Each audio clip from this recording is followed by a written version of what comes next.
As many of you know, I'm the clinical director for long-term care facilities in Ottawa from the geriatric psychiatry program.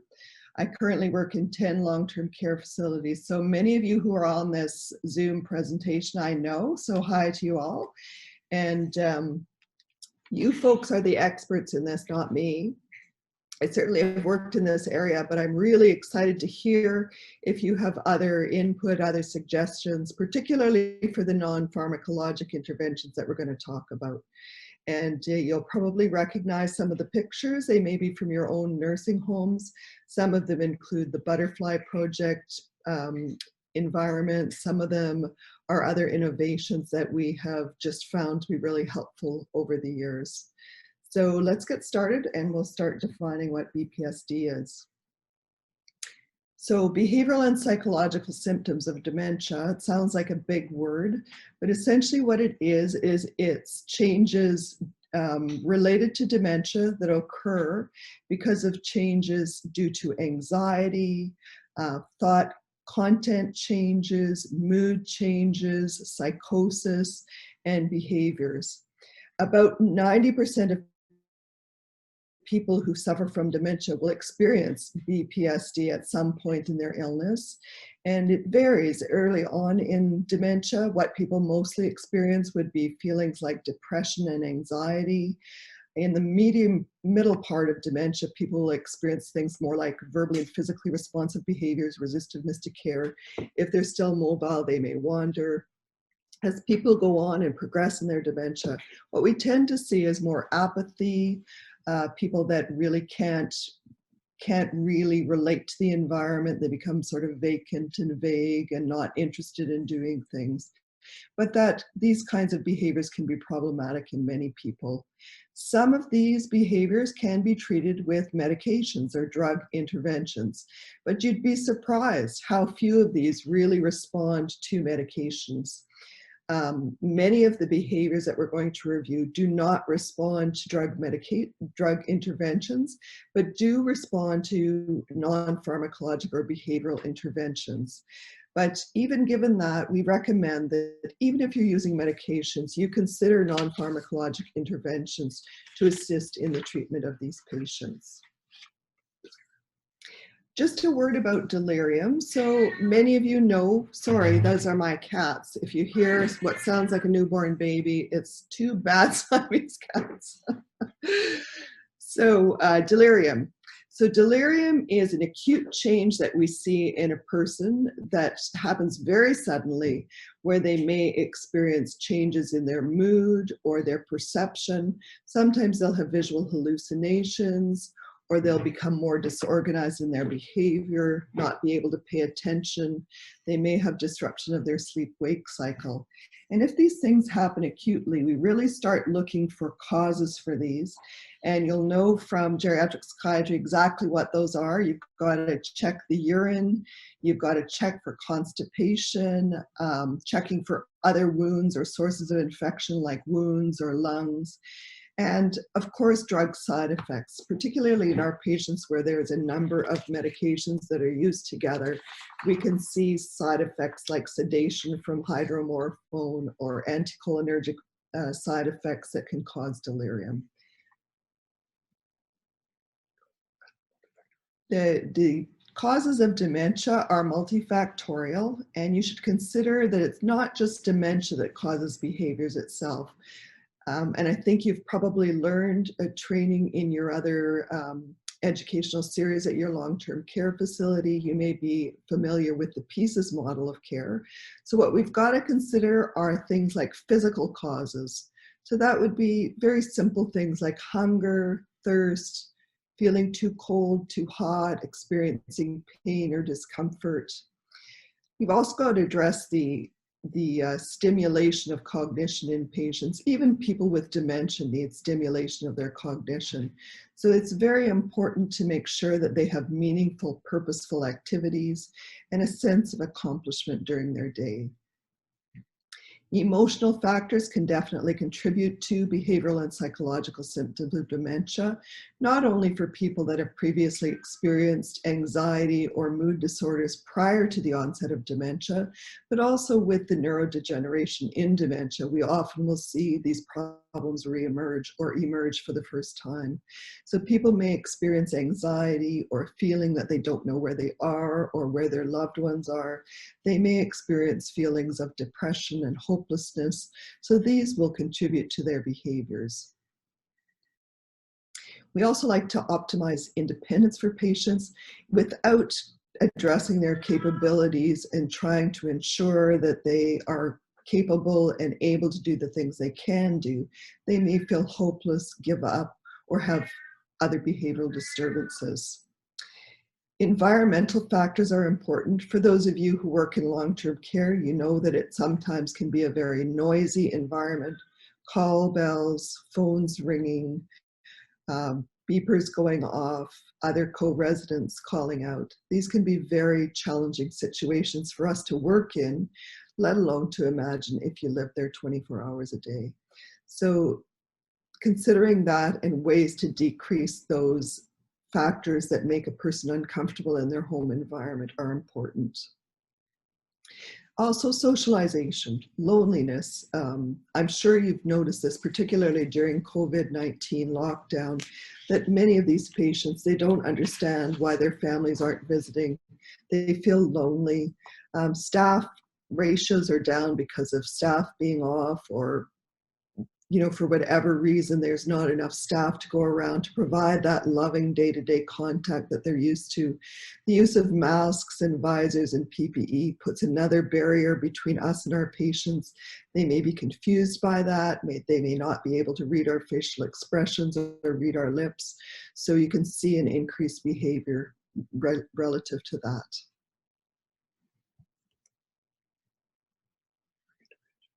So drug interventions are useful only in some of the behavioral and psychological symptoms of dementia. So they are most commonly used for sleep-wake cycle disruption, where a person's days and nights are reversed. They can work very well in symptoms like anxiety, depression, psychosis is a really important one. By psychosis, I mean disruption in their thought content, so delusions. Common delusions you might see in patients with dementia would be things like they feel like their wife who isn't visiting may be having an affair, or that the person who's assumed power of attorney for their finances may be stealing from them. So those are very common delusions. Of course, some of that can be true, but we have to establish that that's not the case. Also, hallucinations. So these are disorders in perception. So our five senses, so hearing things that aren't there, smelling things that aren't there, seeing things that aren't there, tasting things, or maybe feeling like bugs under your skin. Those are all hallucinations. So those are disorders of perception. All right, so the other thing is that sexually disinhibited behaviors sometimes can be addressed with medications, sometimes it can't, and it depends. We'll talk a little bit more about that as time goes on. All right, aggression and agitation are something that can also be treated with medications. So all of these categories of behavioral disturbance can be treated with medications. We also have to acknowledge that there's a risk to every single medication that we use for our patients, and we always have to assess the risk versus the benefit of treatment using those medications. So if there are risks such as falls or oversedation, choking, those kinds of things, we have to decide, is the treatment is the result we're aiming for worth the risk of the side effects? Kathy, it's Tara. Sorry to interrupt. We had a question from the previous slide that I thought maybe it would be appropriate to answer now. Sure. So the question is, what kind of purposeful activities can be done with a person with dementia who is totally uninterested in doing anything? Well, that's a really good question. Now we're going to be talking about that a little bit more. So the short answer to that is that the person is unable to initiate those activities themselves. So you have to initiate it for them. So it might be something as simple as playing music or one-to-one time, providing activities for the patient and sitting with them, sort of guiding and cueing them through it. So those kinds of things are important, but also addressing what did this person used to do? What did they enjoy doing? What were their hobbies and interests? It might be something as simple as showing them photographs of their grandchildren or pets that they previously owned, fishing videos, you know, addressing that kind of thing where the person can be passive but still be able to enjoy those activities.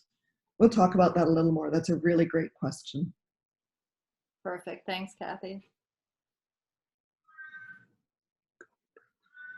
So when we're talking about medications, and I really don't want to belabor this point because I know many of you have also received some education in your PSES training about medications, but we do use medications such as anti-anxiety medications, such as the SSRI medications. So names that might be familiar to you are things like sertraline, citalopram or escitalopram, Effexor, Cymbalta, or SNRI medications. And those are medications that we start, particularly in patients who have a past history or family history of mood disorder and appear to be depressed. And in assessing depression in patients with dementia, we look at the more physical symptoms and manifestations of depression, such as sleep disturbance, early morning wakening, a lack of ability to enjoy any activities, including visits from family. They might exhibit lack of energy, poor concentration, they may lose weight, they may become more agitated or express hopelessness or tearfulness or even suicidal ideation. So that's how we know that, that those symptoms may respond to treatment with antidepressant medications. Sedatives can be used for a number of things. So they can be used for people with disrupted sleep. Sometimes in lower doses, they can be used prior to care episodes to help sedate the person a little bit, so they may be less verbally and physically responsive and distressed by the care episode. We also, I'm just going to tell my husband to let the cat out of the bedroom so she doesn't implode in there. So sedatives may help in some situations. Again, we have to really assess the risk of, over-sedation, a possibility of choking, becoming deconditioned. So that's going to be important. The other medications that we use are antipsychotic medications, and those tend to work best with people with, again, delusions such as paranoia, jealous delusions, financial abuse delusions, or hallucinations. Those are the disorders of perception. We also may see that in some patients with sexually disinhibited behaviors, targeted medications can work in some of these patients.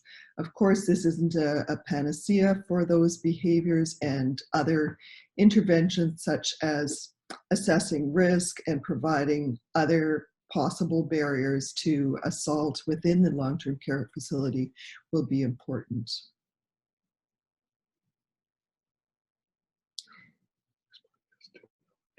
The medications, or sorry, the behaviors that respond best to non-drug interventions. You may recognize this list, and each one of these things we're going to break down and show you and talk about interventions. And this is where I'd really value your participation. What I have is a collection of photographs and suggestions for these symptoms, and I would be very interested in putting more tools in my toolkit for those of you who have those. So these are a number of behaviors. You may see that some of them we attempt to treat with medications, and that's with partial success. Many of these medications would go away if you just completely over-sedated a patient, which is completely unacceptable to do. So you may argue that some of these could respond to medications, sometimes addressing the anxiety or the boredom or whatever behind these symptoms is also important. So the first one I'd like to talk to you about is hoarding and collecting. This is a behavior where people will go around to other rooms, they'll wander into rooms, they might collect objects for no clear purpose, they just pick up whatever they can. Sometimes it's useful things, they might collect containers of jam or sugar packets or salt and pepper packets, they might collect napkins or incontinence products, and they may either tuck them in the basket in their walker, they may tuck them beside them in the wheelchair, they may stick them under their shirt or in their pants to try to collect them. So this is a challenging behavior, particularly if patients are hoarding food of any kind, because it creates a safety risk for their room, for example. So often we have to ask powers of attorney for permission to go into their room and remove objects that they're collecting, particularly if there's a health challenge associated with it. It may be something as simple as just going through their belongings in their room and removing excess incontinence products, napkins, things that need to be recirculated into the general use of the patients on the ward. The other thing that can sometimes be helpful is, you'll see a picture here of a hoarding apron. This is from the Alzheimer's Society of Canada website. And essentially what it is, it's a big work style apron that people can tuck things into. And it doesn't even have to be the patient doing it. Sometimes it's staff that will put things that people can play with or drop off and pick up later during the day. It's a non-restrictive garment. It doesn't provide any discomfort to the patient, and it can be extremely useful for wandering and collecting. Inappropriate elimination can be a challenge, and you'll see as patients start to lose continence with their dementia that they may become incontinent of urine first and use waste paper baskets or corners in rooms to eliminate. Sometimes we'll find that people will defecate in inappropriate places. You know, wherever they get the urge to defecate, they might just pull down their pants and go ahead and eliminate. So this can be a problem, of course, for hygiene. It's also challenging for co-residents in the environment to have to tolerate that. And it can be humiliating and embarrassing for the person who still has some insight into the fact that they've done something inappropriate. So for this type of behavior, regular toileting is one appropriate measure. Sometimes though, if patients are independent walking around, we don't always know that they've done this. So it's very challenging in those situations. So there are garments that are available called dignity suits. And these are garments that essentially are one-piece garments. They zip up the back or on the crotch. Sometimes they're made out of a net material, sometimes they're made out of fabric. They can be tailored to the individual person. They look very presentable, but they don't allow the person to remove the garment to eliminate. So essentially the incontinence product is used and the person is checked regularly for that. Again, this is not a restrictive garment. Sometimes patients take a little bit of time to get used to it because they can't understand why they can't remove their clothing, and that can create some agitation for a period of time. But generally speaking, people accept this as a means of going around their day-to-day lives. So the next one is talking about eating inedible objects. So this is something that happens in a number of different types of dementia. I'm hoping that you heard Dr. Gord Thomas's wonderful presentation last month, where he talked about frontotemporal dementia. This is a fairly rare form of dementia. About 5% of patients, 3 to 5%, will present with this type of dementia. And as this dementia progresses, patients regress to a stage where they have a need to explore things orally. So if you think of babies and toddlers with the need to explore their hands and their feet and objects orally, this is what happens in patients with some forms of dementia. So what they will do is they'll put objects in their mouth, and often they're not trying to eat them. they'll be exploring them, turning them around in their mouth, but not actually swallowing them unless they do that by accident. And this, of course, is a very significant choking risk for people. So in this circumstance, one-to-one supervision sometimes is important. And also, anticipating when this behavior will happen. Providing regular food and drink to the person enables that this isn't driven by hunger or thirst. But, this can be a very dangerous situation. So really safety proofing the environment to be sure that they're not small objects, much as you would with a child proofing exercise. And when the person is in an area such as an outdoor space, to making sure that there is some supervision. So wandering and exit seeking are a significant problem. And it may not even be exit seeking so much as exiting by accident. If an elevator door opens or a door opens, the person just naturally follows somebody out, for example. But there are ways to address this. These are a couple of ways, and I'm not sure. You might recognize the facilities these come from, but you see on the far left-hand side, there's an exit sign in the top left corner, and that is an exit door that is camouflaged very well, and patients will come up to it, approach it, but may not recognize it as an exit door. People who are a little more cognitively intact may see people coming and going and be able to remember that, but in general, that's a really clever way to disguise these. You'll notice the elevator door in the middle, what it looks like and how a person would recognize that as an elevator. Even in the case of dementias, that would be wired into long-term memory. And you can see on the right the beautiful camouflage the artist has made so that you cannot tell that this is an elevator. So these kinds of things are really useful. Unfortunately, they can be expensive, and the artists that do them have a very specific talent for this, but more and more long-term care facilities over time are providing these camouflages. So this is a beautiful depiction. It's an artist called Andrea Fabrusco from Purley-Rideau Veterans Long-Term Care Facility, and she's a beautiful artist. She's in the creative arts department, and she's created this picture, which is hiding a couple of things in it. And I don't know if you can see what there is, but I'll just give you a minute to sort of look. There's two things that are very cleverly hidden, and then I'll talk about them.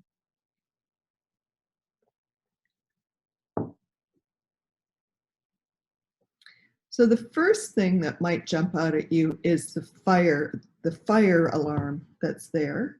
Sort of in the middle, it's red, it's camouflaged very well. But the one you may not have noticed is in the right side of the tower of windows there, the third one down, is a very cleverly concealed keypad. So that actually is in the specialized behavioral support unit at the Purley Veterans Long-Term Care Facility. And Andrea has made a number of wonderful home-like environments that we'll show throughout the presentation as well. So this is talking about inappropriate dressing and undressing.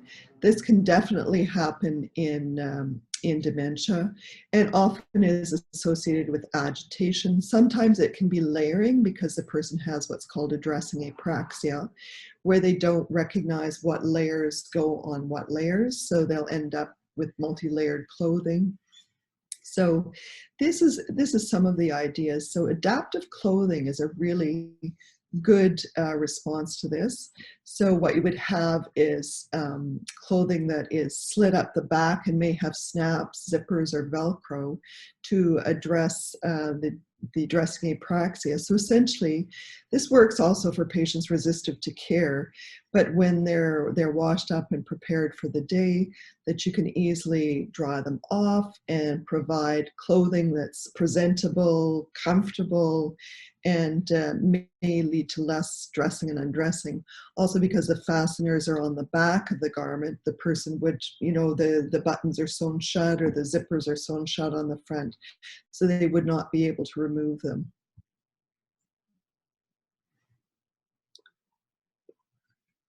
So vocalizations, that's a really common problem in long-term care, as you probably know. So people that may make nonverbal sounds such as crying or wailing repetitively, people that have verbalizations such as repeated requests for help. This can be quite distressing in the environment of long-term care for other residents, but it also makes us feel somewhat helpless as caregivers, because it seems like no matter how many times you reassure someone, because their memory is so short, they're unable to remember that you've reassured them. Sometimes things like phoning family or contacting family by FaceTime may help a person settle. Sometimes it's just calm reassurance at the bedside or in the lounge. Sometimes it's related to providing activities such as soft music. The radio that's presented on the left upper portion of this slide is a very simple device that is purchasable from the Alzheimer's Society. And essentially what you do is it's a one-button push, and the family can load soundtracks onto that, and it'll play familiar music to the person. And you know yourselves that sometimes the music that's played by people volunteering to provide entertainment may not be to everyone's taste, or the hymn sings may not be something that people can relate to. Whereas in this device, the family can load on a playlist that speaks to the person with dementia and may help provide some calming. The earphones that we see in the middle photograph, that's something that should be used with supervision in most people, but it can also provide a comfortable and familiar playlist for people. And people do really respond to this. With these earphones, of course, they can walk around and utilize the earphones. And then you'll see this very interesting slide on the far right where there's a telephone that's not linked to anything, it's not plugged in. So I've seen this used successfully in a number of patients, particularly people who had jobs where they spent a lot of time on the phone. So, you know, picking up a phone and talking into a phone may be a familiar thing for them. I've also seen other things utilized. So for example, I know of a patient of mine who suffers from frontotemporal dementia, and he was a lawyer. So in a large part of his illness, we were able to provide him in the morning with a newspaper, a package of documents that he could sort through during the day. And that was very familiar to him and soothing to him, gave him a sense of purpose. Other people, if they had the newspaper delivered to them every day, really appreciate receiving the newspaper. They may not be able to read it. They may not be able to identify what day that newspaper was delivered. So there's no need to have a prescription from the New York Times for the person. You can just simply put the paper away at the end of the day and present it the following day. Kathy, we have a question. Someone's asking if you could suggest where the simple music player may be purchased. It's on the Alzheimer's Society website. There's at the end of the presentation, we've got an appendix with that information. But many of these wonderful ideas do come from that site. And although, I mean, they're not that expensive, but they're not inexpensive either. I know that the Alzheimer's Society did have a music iPod program a number of years ago, and there may still be some of those in the long-term care facilities. So for sexually disinhibited behaviors, some of these cannot be treated with medications. So essentially what you have to do is provide some sort of supervision in the environment. You have to assess the safety risk of co-residents in the environment. You have to provide appropriate outlets for people to have appropriate sexual behavior. So for example, for couples to have a room that they can use for conjugal visits, or a privacy sign for people if they are masturbating in their own rooms. Really determining what is sexually inappropriate and what is not inappropriate is important, because sometimes I think we're alarmed if people with dementia still have libido and are interested in sexual activities. Think also, sometimes loneliness can drive this kind of behavior, and appropriate socialization is something that should also be encouraged. Resistiveness to care is a very common behavior. Often this is due to lack of insight on the part of the person suffering from dementia into their need for care. So these people unfortunately feel that they're being assaulted or attacked. You can imagine if you were a person that didn't understand that you needed help, suddenly staff come in and start helping you off with your clothes and washing you. And if you're a very modest person, you may feel very uncomfortable with this kind of activity going on around you. So it's very, very important to provide a calm, reassuring approach, to be sure that the environment is comfortable, warm enough, that any needs of the patient to be soothed by someone else while you're providing care. Often patients are afraid of the sit-stand lift or the lift where they're in the harness. So reassurance during these times, a calm approach is also important.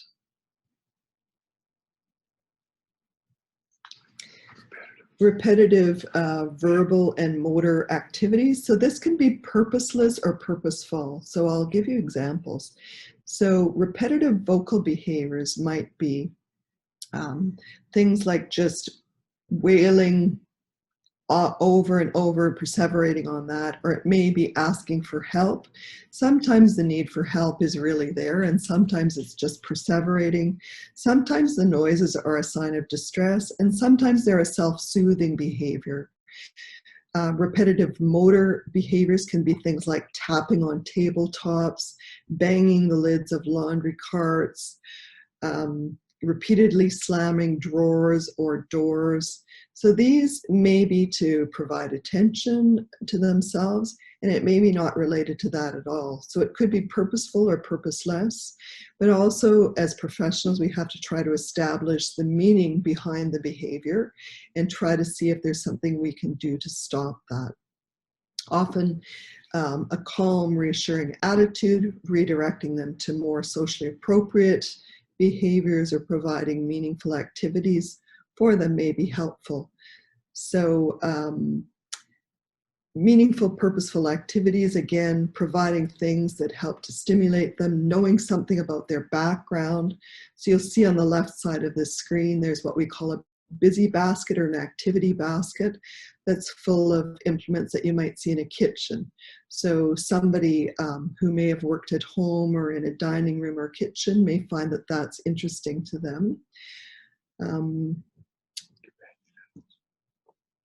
Just trying to see what the other ones are. Oh yes, companion animals. So those are those animals that, they move and meow or bark like a real animal. So these kinds of things can be helpful to people. You'll also see that there are some things that you can have on the wall, busy boards on the wall. So it could be doorknobs, locks, zippers and buttons, that kind of a thing on the wall, or it could be an activity quilt, which you see on the right-hand side of the screen, which has different textures and activities on it. Again, that's available through the Alzheimer's Society, but I've also seen in some long-term care facilities where volunteers have put those together, and they're excellent as well. So if you have a good creative volunteer group in your long-term care facility, these can often be made at much less cost. So you'll sometimes see a behavior where people are pushing wheelchair-bound co-residents. And this is something that can be quite disturbing because there can be a safety risk to others in doing this. It's very challenging though, and I've seen it a number of times for no particular reason, but I've also seen it in people who have a history of caregiving. They may have worked as PSWs, or they may have worked as volunteers in hospitals or long-term care. So often they feel that they're doing the right thing, and it's very hard to dissuade them from doing these things. So it's important to see if there is some other meaningful task that you can assign to them that wouldn't put anyone else at risk. Also, providing meaningful, purposeful activities will also be important. Supervision is important, to thank them for what they've done and to redirect them to something else. Sometimes a person will push a wheelchair-bound patient because that co-resident is very noisy or annoying to them. So taking the person who's distressed by this and bringing them to another area, or at times it may be more appropriate to move the noisier resident to a quieter area with less stimulation. Pulling and tugging on restraints is another thing that you may see. So patients who are at risk of falling, you may get permission from their power of attorney to provide some sort of restraint for their safety, particularly when they're unsupervised. It's also appropriate for these people often to have times where they're not restrained in their wheelchair and may have physiotherapy working with them for walking activities, and to restrain them at times when it is unsafe to leave them unrestrained. So these belts and lap belts and V belts, they can be quite distressing to people. They can also be quite dangerous if a person is distressed by them and works their way down. There is an incidence of strangulation from these belts. The V restraint I've seen only used if powers of attorney are agreeable and understand the risk of this. In many long-term care facilities, they're not allowed. So having the power of attorney really understand the benefits versus the risks of using these kinds of restraints and camouflaging them will be important. The camouflage can take the part of just simply a covering over the belt, or it may be belts that are buckled at the back. The importance is when a person is restrained in any type of restraint that they are checked on regularly, and that if there is an inappropriate or dangerous behavior, such as writhing down under the restraint, to ensure that the use of the restraint is reviewed. So now we're going to talk about a home-like environment and how important that is to provide an environment where people can be cool, calm, feel at home. So a number of these pictures you will recognize as part of the Butterfly Project, which is in essence trying to connect emotionally with patients suffering from dementia, to provide a home-like atmosphere and to provide a sense of calm and feeling comfortable in their environment. So in many of these pictures, what you'll see depicted is very things that you would see within a home-like environment, like lockers. You see in the upper left corner a little bistro area with a small bistro table. So they're brightly colored, they're very comfortable environments, they're often located in quiet areas. You'll see in the lower right-hand corner, this is in the same unit. This is at the Glebe Center, for those of you that might recognize it. So just having a different pattern on each door will allow the person to recognize their own door and lead to less problematic wandering into other person's rooms. So that is okay, outdoor space that you see in the upper right-hand corner. So a number of facilities are very fortunate to have access to outdoor spaces. And I think just access to windows for many people is not enough. I think it's important, particularly during the warmer months, that they have access to an outdoor space, just fresh air and activities. You'll see in this beautiful courtyard, this is again at the Glebe Center, that there are tables and chairs, spaces for people to sit. Some of the older facilities that people would maybe consider the internal environment less than ideal for them, such as Laurier Manor, New Orchard Lodge, they have beautiful outdoor gardens, and these are really lovely spaces where patients can garden, tend to the flowers. With supervision, they might be able to weed. They can sit in the shade and have visitors. I think these are all things that we can relate to. If you lived in a space where there was no access to the outdoors, that would feel very confining. So we see also here in some of the spaces that you can see home-like environments. So there's a kitchen area that has a sink and an area to do laundry. On the right-hand upper corner, there's what's a theater area in the specialized behavioral support unit. Again, kudos to Andrea Fabrusco for that beautiful depiction of a theater. It's a very nice area in the SBSU, and patients love to congregate there. Whether or not the TV's on or off, often the volume is off, and it just provides the movement for people to watch. The bus stop is something that you may see may or may not work in some facilities. So this particular bus stop is in Peter D. Clark long-term care facility, or it was before COVID pulled it down. And you'll see that it's very brightly lit. It's a nice, comfortable bench, but also there's the triggers of the newspaper boxes there to trigger people that this is a real space that they can sit in. It looks familiar to them. If we had zoomed out from that space, you would also see that there's a little barbershop sign and a barbershop area there. It's really a very lovely space. Kathy, Yes. we've had a comment. Someone has said that they had a patient in long-term care who's always called out and yelled about how he wanted to go home, even during the night. They're wondering if you've had a patient like this, and what did you find helpful? We have had many, many patients like that. So a couple of things about that. Firstly, with somebody like that, you would like to ensure that there's no unmet needs. Perhaps the person's soiled, wet, the bed is uncomfortable, the pillow's uncomfortable, the room is too cold or too hot. Maybe they have a noisy co-resident, or perhaps they're close to an area where staff are perhaps a bit noisier at night. I think the first thing I would do in that situation is assess for unmet needs. The second thing I would do is ensure that they were able to sleep through the night. So why is that person waking up and vocal all night? When are they sleeping, for example? So what I would ask for myself would be a sleep chart to see how many hours a day is that person sleeping. Maybe they're sleeping a light, broken sleep throughout 24 hours, so they're not really ever getting a proper rest. So that would be important to start with, and then try to establish if the sleep-wake cycle can be reset.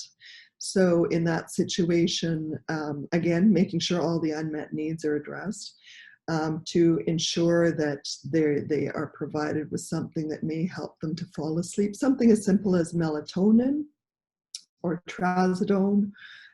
If there's a lot of mood or anxiety components, something like mirtazapine or Remeron may be more appropriate to help reset the sleep-wake cycle. And then during the day when the person is vocalizing, there could be somebody assigned to help provide some meaningful, purposeful activities. Really look at what this person did during their lifetime. What did they enjoy? Is there anything that's possible to distract them, even temporarily? And also know that this is a stage in their illness that won't last forever, that people do progress in their illness. And although this can be extremely disruptive to an environment and to co-residents and families and staff, that this is something that will likely pass. But yes, definitely. And I would say that probably every long-term care facility, particularly on secure units or dementia units, has at least one person with that kind of behavior. And in some circumstances, it's more than one. And it is a very challenging environment to live with. Yeah, thanks, Kathy. Further to that, there's another question asking, what should you say if someone says they want to go home? What about if they ask where their husband or wife is, even though their husband or wife has been dead for 30 years? Okay. So in those circumstances, people's short-term memory are severely impaired. And I know there's a thought out there in the lay public that we must not lie to people. But imagine if you tell them that their husband or wife who's passed away, if you tell them that every time they ask where they are, you're re-traumatizing that person and reinforcing their grief. So I've actually seen where patients who are told over and over again that their spouse is dead, they reenact that grief every time you tell them. It's a shock to them. They cry, they're distressed, they're upset, then they forget, and then, they ask again. So in kindness to this people and relating to the level of their cognition, you can say things like, they're not here right now, they're safe, they know you're here, they know you're receiving good care. If that doesn't work, you can go a step further. They're at work, they'll be coming in later, they're coming after lunch, they're coming after supper, anything to reassure the person. I think that it is a mistake to think that it's always important to tell people the exact truth. Much as with children who wouldn't understand certain concepts, you wouldn't overburden them with information that they couldn't process or take in. So in those circumstances, that's what I would do, is just say anything you can to alleviate the distress at that point in time. Also, when families come in, I know also that families are very concerned about lying to their loved one or betraying their loved one.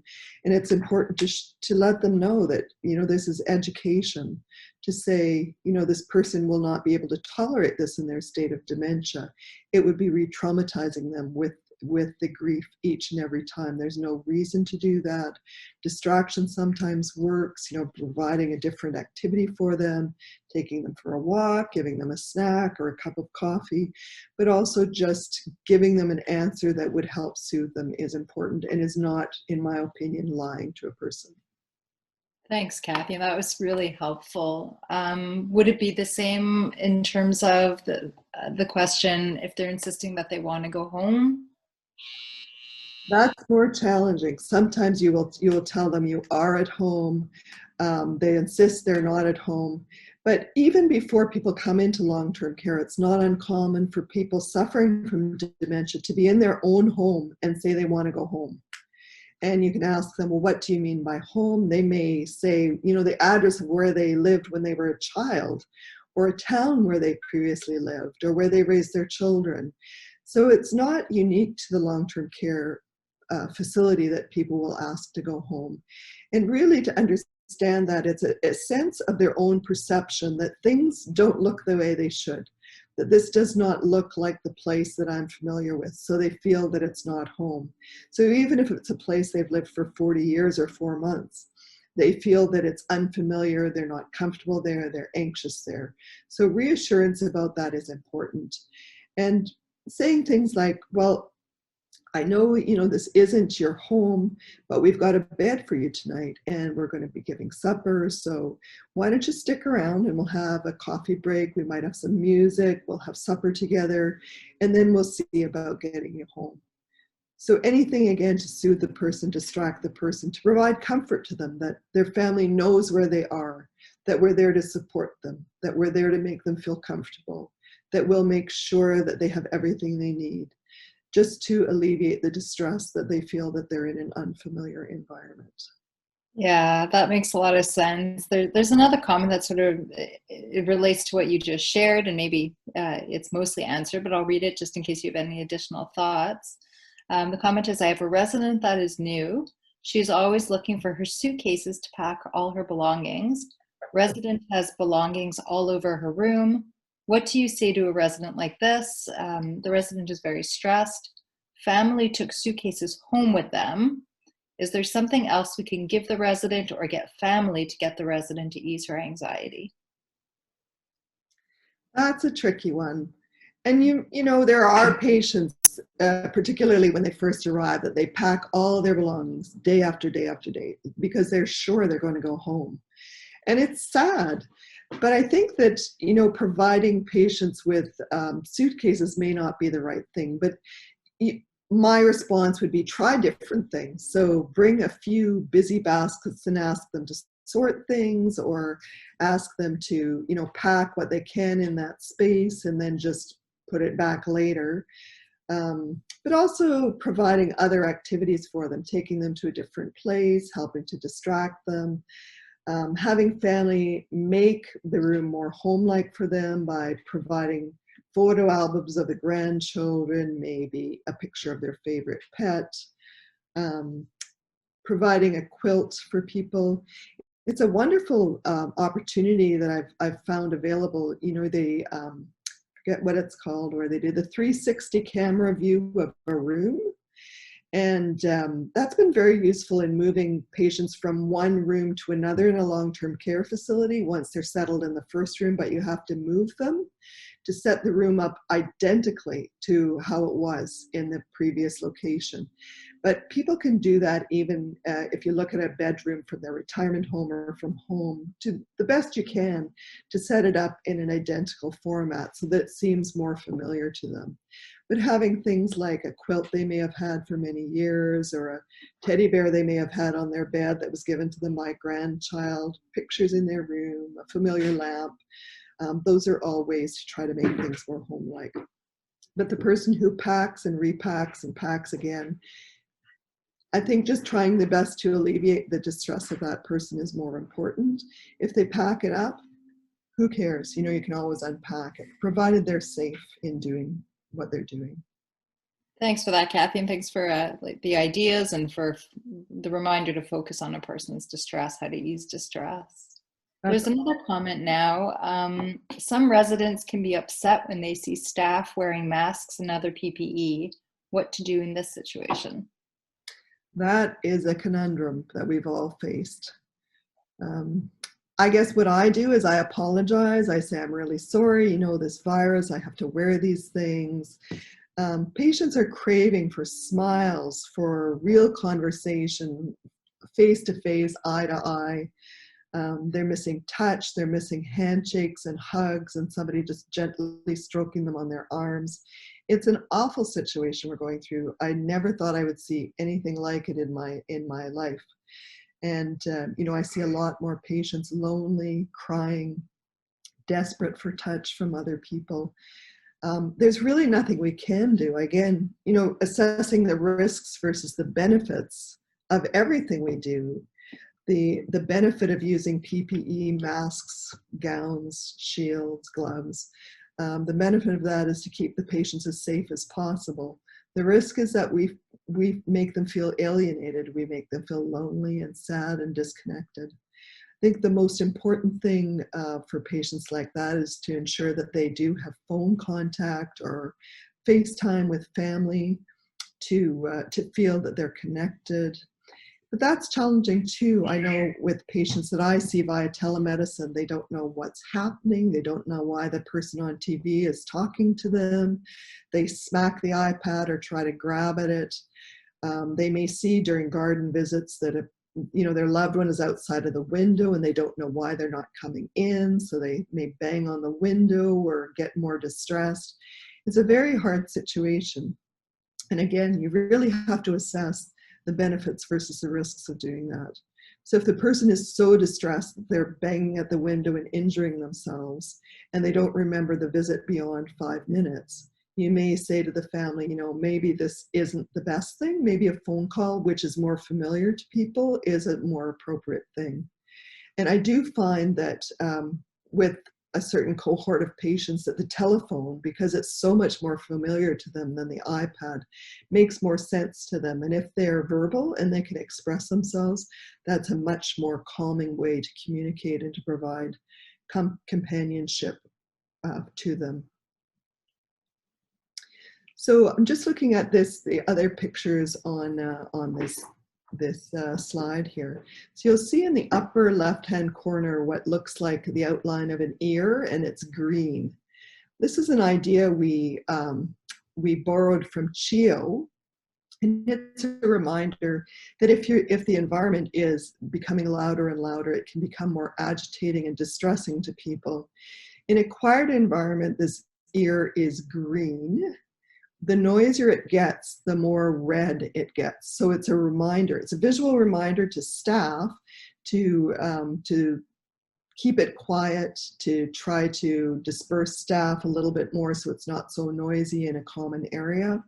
This is really important, particularly during times like shift change, for example, particularly in the afternoon. Staff are coming and going and they're greeting each other and giving report, and maybe some of them haven't seen each other in a while. So it can become, a very pleasant environment for the staff that are greeting each other, but a very anxiety-provoking environment for others. So keeping in mind always, patient-centered, this is their home. We want them to be comfortable in their home. If a whole bunch of people came into your home 2 to 3 times a day, you wouldn't enjoy the amount of noise that was there. So always keeping that in mind.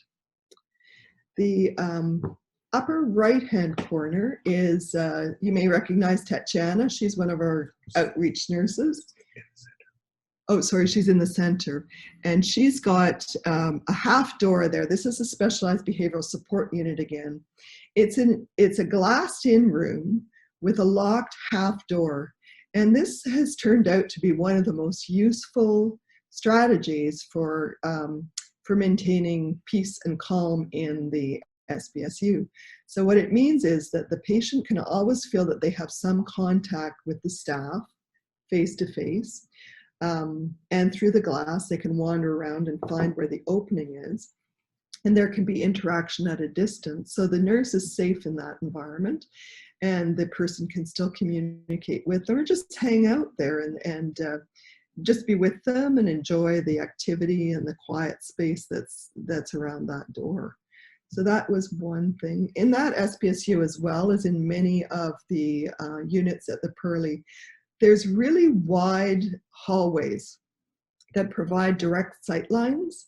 And you'll see where Tatiana is. Up above her, you'll see one of those rounded mirrors that you might see in a parking garage. That's another safety measure to ensure that if somebody's coming from different directions, that you're safe to know where they're coming from, or whether or not you're safe to stay in the nursing station. So a couple of good depictions there. You'll see on the bottom left, or you may not see, what is a frosted mirror. So it's a sink, and above that sink was a reflective mirror. As you may know, in some patients, they become very distressed when they see their own reflection in the mirror. They don't recognize themselves, or they may think that it's an angry old lady or an angry old man in the mirror that yells at them when they yell at them, and they can become very distressed. So this frosting over the mirror is one solution to help alleviate that kind of distress. The other thing that's also there, you see one of these yellow banners that are magnetic along the door frames. This is to help prevent wandering patients from going into the room. This is a mediocre defense at best. Our hoarding, collecting patients love these bright banners and often will carry them around. Sometimes they have stop signs on them, which people will recognize and not go in. Sometimes they have wet paint signs on them that will stop people. These still are really good ideas. They help provide some safety to some extent. There are more elaborate versions of this. So you might see in some long-term care facilities a curtain rod hung right above the level of the upper frame of the door, and a drape that camouflages the doorway. That works really well if they're willing to install those. And then at the bottom, this is a wonderful intervention that I think every place should have. It is a blanket warmer. So this is a place where you can put your flannels and towels and keep them warm. This is really useful for people that are resistive to baths or showers, and often it's not only just modesty and lack of insight, it's because it's an uncomfortable environment. So having a blanket warmer like this and providing warm blankets to distressed patients is really important. If somebody comes out of the shower and they're distressed, sometimes just tucking them under a nice warm blanket on a couch or in their wheelchair is enough to help them to settle. The spa-like environment in some shower and bathrooms is also really remarkable. Some of them have the infrared heat lamps. Some of them have a really beautifully painted spa decor. whirlpool tubs. So it can be a very nice experience for people. Kathy, we have a question. Do you find that companion animals are generally helpful?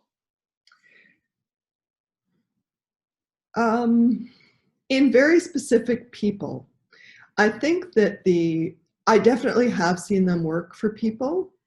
The mechanical ones are fraught with problems because when they go into the toilet, the sink, the tub, they are broken and they're very, very hard to clean.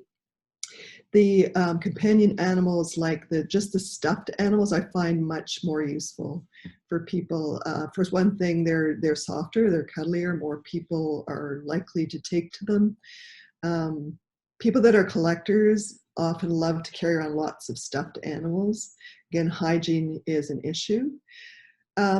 Also baby dolls, although those are somewhat controversial in some parts of the world, I've discovered. In Eastern Europe, when I presented there 4 years ago, they were repulsed at the idea that we used baby dolls for patients. They felt it was infantilizing. And yet you'll often find that people are soothed by having a baby doll to snuggle or cuddle. The little nurseries that are put together with the tiny clothes and the prams and the cribs, they look really nice, but again, they're a source of infection. They have to be laundered and kept clean very frequently. The baby dolls themselves are pretty easy to clean with wipes, and I find those are really comforting for some people. So the companion animals, it really depends on the person, and the baby doll is the same. There are often more meaningful activities that people will take part in. So things like things that they can handle and manipulate. Sometimes coloring works. If a person's dementia isn't too advanced, they may enjoy word search puzzles. They may just enjoy circling the words or circling the letters without knowing exactly what they're doing if they're shown. Sometimes simple matching card games. More tactile things are used. There's the Snoozelen model of activities. Those are, you've probably seen them, but rarely seen them used appropriately or thoroughly. I'm not as enamored with these machines. They look like sort of a small phone booth, and they have different lights, tactile things, sometimes noises that can be used to help stimulate the senses of the person with dementia. I have seen the occasional person that likes the tactile sort of spaghetti ropes. I've also seen people that become sort of mesmerized by the lava lamp kind of portion of it. But in terms of actually using it to full capacity on a regular basis for patients, no, I have not seen that. I would be interested if others have. The Snoozelen carts cost, I believe, about $10,000 a cart, and I think most facilities have them. In the facilities I work in, they're usually used for storage for other recreational activities. In my experience, they just are piled on top of the Snoozelen machine and it's not really used. There are other things like there's blankets that have sort of gel in them and marble-like feeling things that are very tactile.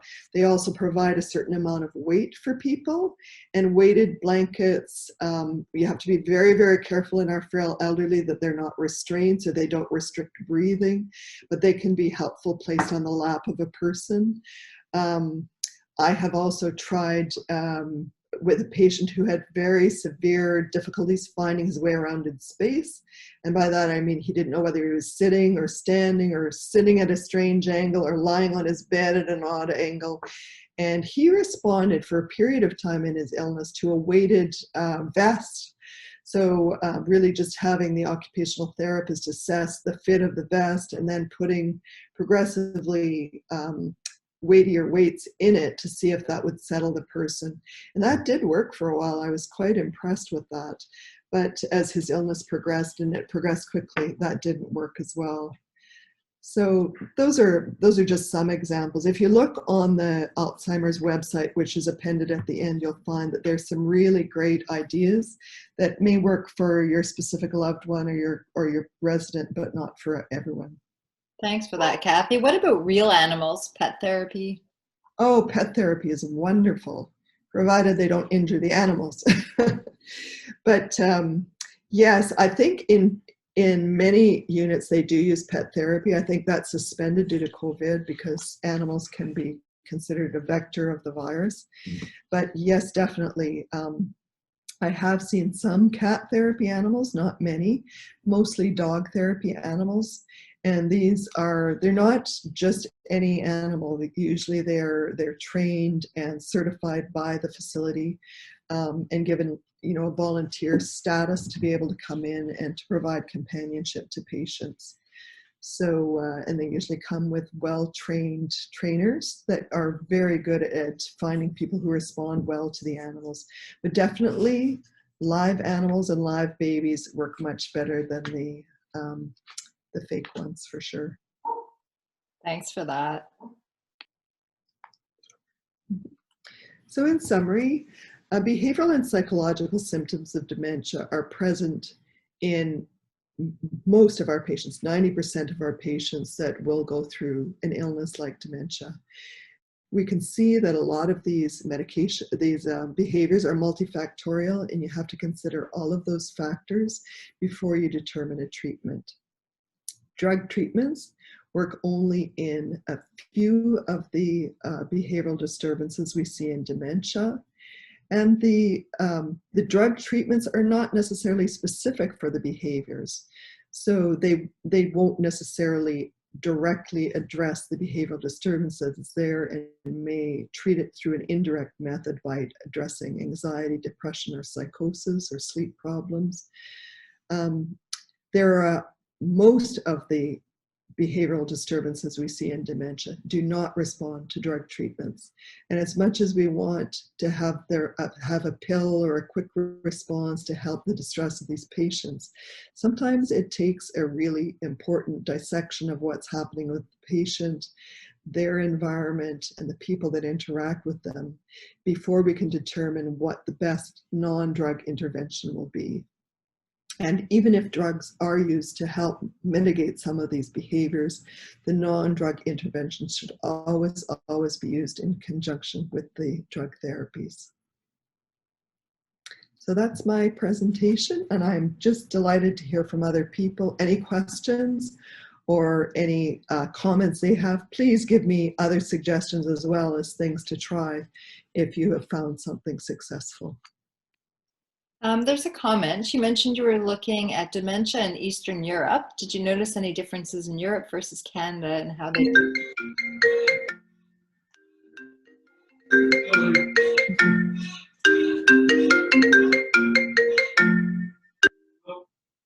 Sorry about that. Are we still with you?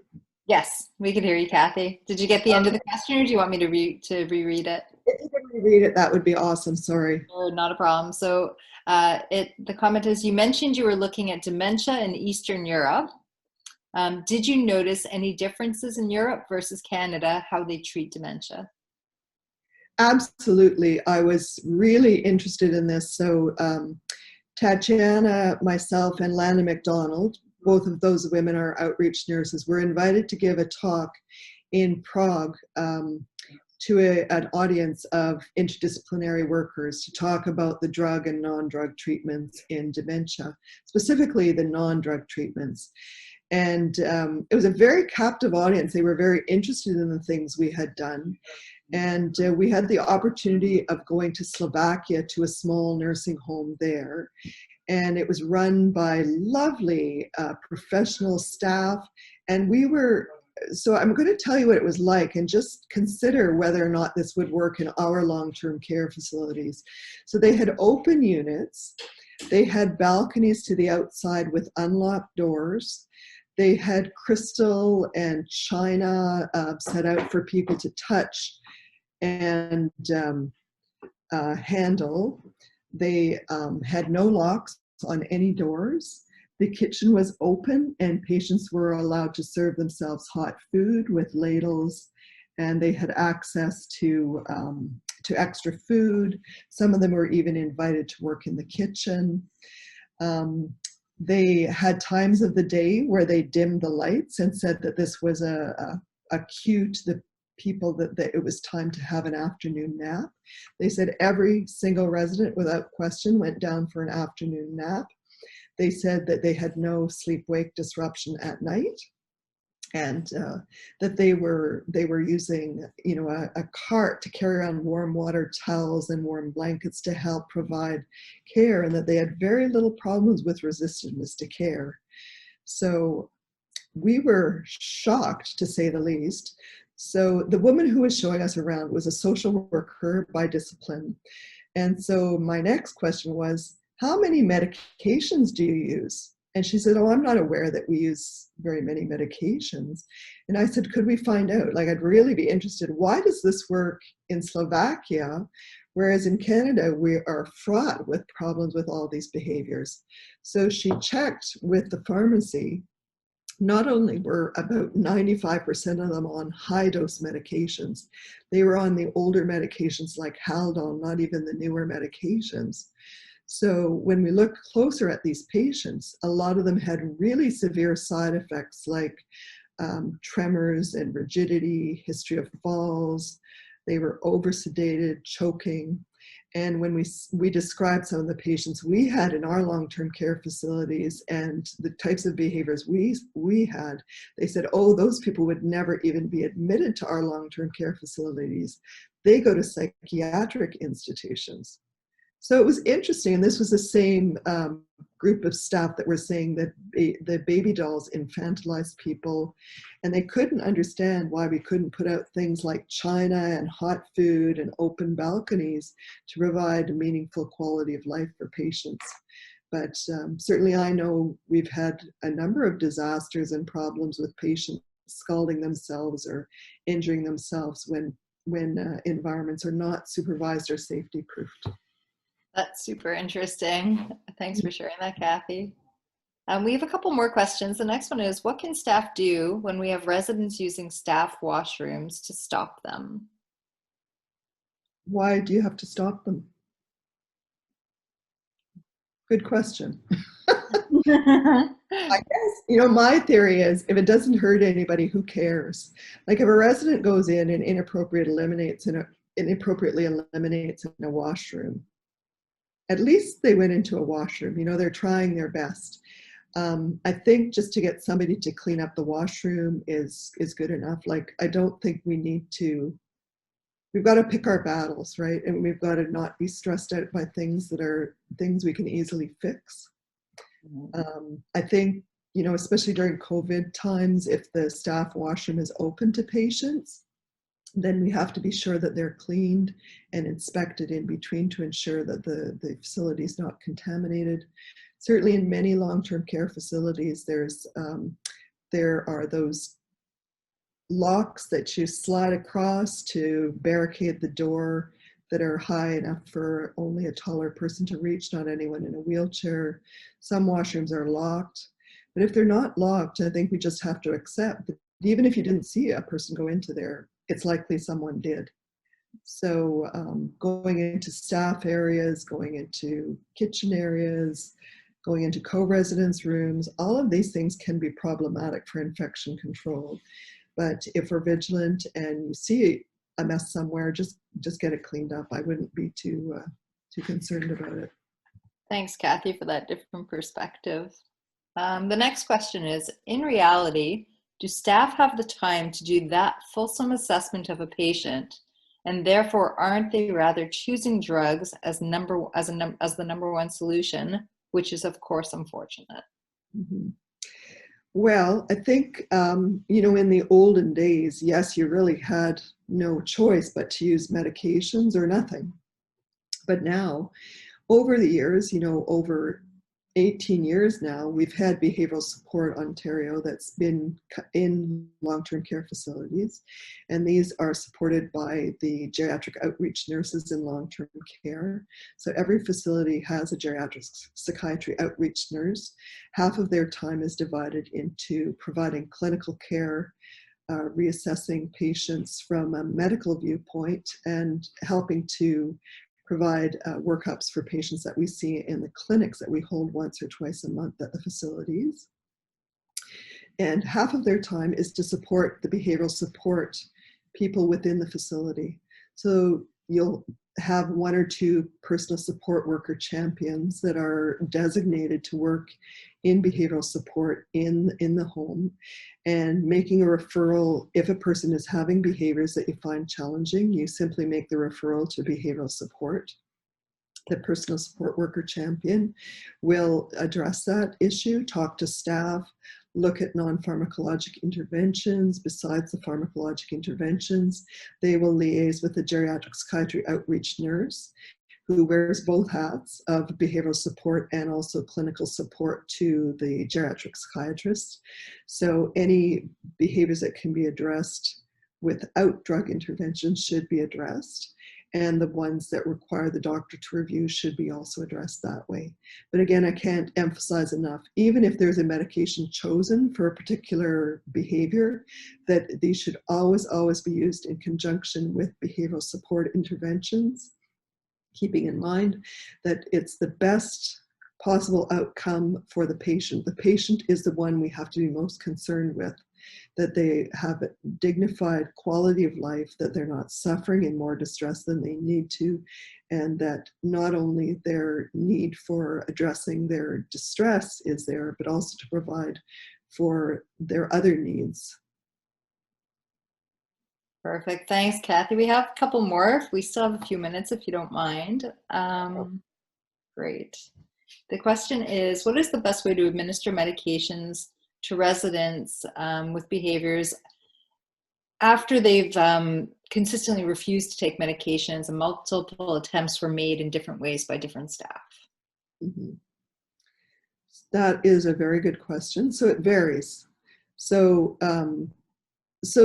first of all, you can only give patients concealed medications or give medications if they're capable of deciding on their own to do that. So if they're capable to decide and they say, I don't want any medications, you can't make them take them, and you can't conceal it in their food if they're capable. If they're not capable of consenting to their own medical treatment, you need to conceal that medication, you have to get permission of the power of attorney with respect to being able to administer this. So what I would suggest is, crushing medication and concealing it in food or drink sometimes is the only option.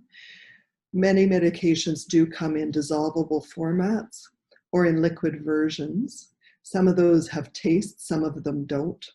So for example, if you're looking at an anti-anxiety, antidepressant medication, Celexa comes in a tablet that has to be crushed and put into food or drink, whereas Cipralex comes in a melting form that has a taste, but can be put in liquid and then administered to the person. Remeron or mirtazapine, which is often given at supper or bedtime, comes in a dissolvable format and can be dissolved in food or liquid and given at bedtime.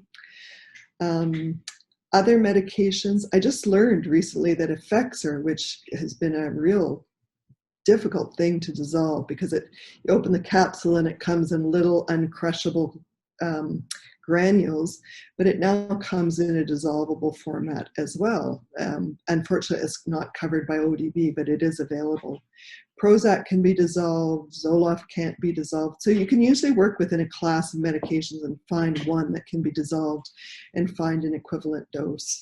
In terms of antipsychotic medications, risperidone comes in an odorless, tasteless, clear liquid formulation that can be easily mixed in food or drink. I've even seen in some patients it dripped into their mouth while they're still sleeping at night. It's a very small amount of liquid, so the risk of choking is very small. So usually what I I do myself would be to talk to a personal support worker and say, what is this person's routine? So if their first routine in the morning is to sit up in bed and get a glass of ice water before they get up and wash and go to the dining room, that's where the risperidone goes, if it's risperidone we're talking about. If the person always has a cup of coffee in the morning, that may be where the risperidone goes. It's really important to consider giving it in the smallest amount of liquid possible so that the person will drink the whole drink. So giving like a half or a quarter of a cup of coffee with the drug and then refilling the cup is important. Certainly don't want to leave around cups with liquid with risperidone still dissolved in them for others to pick up. So those are suggestions. Sometimes it may be concealing it in ice cream, chocolate pudding, something that you know the person really likes that they will take. So that is a huge challenge.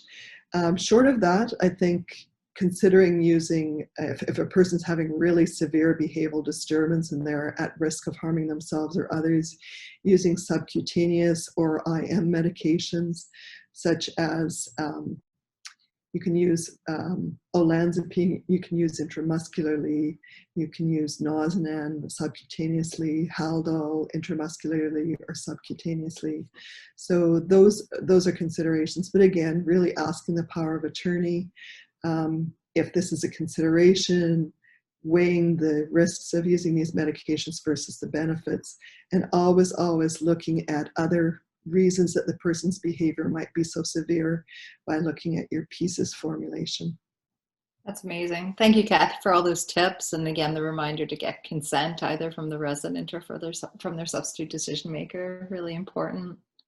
We have one final question for you. It's, how can we know what the patient really feels? We can't. And I think, you know, just like with children, we don't always know what they feel, but we look at their behaviors and we try to assign meaning to it. And sometimes we have to theorize, what is it we're seeing? What is it that we're trying to ameliorate here? So you try and you get to know your residents. And I think sometimes the best people that know their residents are the personal support workers. They know more about their residents than the registered staff often do, because they're there with them, providing that care, talking to them, catching a phrase here or there, realizing who's important to them in their lives. And sometimes that is where the behaviors come through. Even sometimes in patients who have aphasia, where their language is difficult to figure out what they're trying to say. Sometimes just by the way they say it or their facial expression, you can sometimes understand what they're trying to say. And the other thing is, if a personal support worker gets to know a resident like that, and they recognize that there's certain things that soothe the person.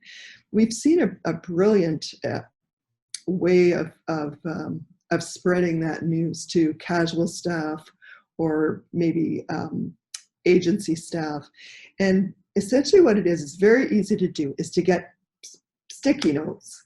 And if you know the name of their favorite grandchild or the dog they love, or you know, one of their favorite musical groups, or the name of their wife, or a team they used to follow, and you recognize that that's something that draws the person's attention and helps distract them, put it on a sticky note and put it at points of care. So above the sink, or maybe above the toilet, at the bedside where you're getting the person up and dressed, so that even people who are coming from off-site may recognize this is an important name to this person. You know, you could ask them, are the Rough Riders playing today, or are the Senators playing today? And it might just draw their attention, sort of bring their attention back to real time, and to be able to interact in a meaningful way with you, and recognize that maybe you're not a person that's trying to assault them, maybe you're somebody who's of interest to them as well. So I think when you learn those things, what is the person trying to say, if you know that they're in pain, if you know they're a person that's very sensitive to cold, or if they've got, you know, a wound on their buttock or on their back, that maybe what they're trying to convey with their distress is something that's easily fixable as well. think that's a wonderful way to end our discussion tonight. That was such great information. So many tips there, and so many valuable reminders. And I liked closing on a real person-centered approach, right? Which is what I think we talk about in long-term care a lot. So really remembering the humaneness and the humanness of everybody. So thank you, Kathy. Yeah, absolutely. And I really enjoyed as well how you integrated all these specific tips and images from long-term care homes in Ottawa as well. It was nice to see different locations that I recognize as well. Yeah. There's some amazing things in long-term care. I think it's important for us to sort of cross-germinate some of these ideas. Yeah, and once again, if you're wanting to get your certificates of attendance or gift cards for your pizza, I'm going to email out the post-session survey to you all. So you're going to get it on email. It looks like we're having a little bit of technical difficulties with it at the moment. So you'll get it over email. So don't worry, you'll end up getting your pizza in the end. And I know it's been a very difficult time to work in long-term care, so I really want to thank you all for taking the time out of your night to be here. And hope you're enjoying the relatively warm weather outside. And yeah, thanks again, Kathy. You're welcome. You see my noisy cat. The cat. She's 13 years old, is she? Yeah. Yeah. Thanks everyone for attending. I really look forward to talking to you in long-term care. Please approach me if you have any more questions. Okay. Bye, everyone. Bye.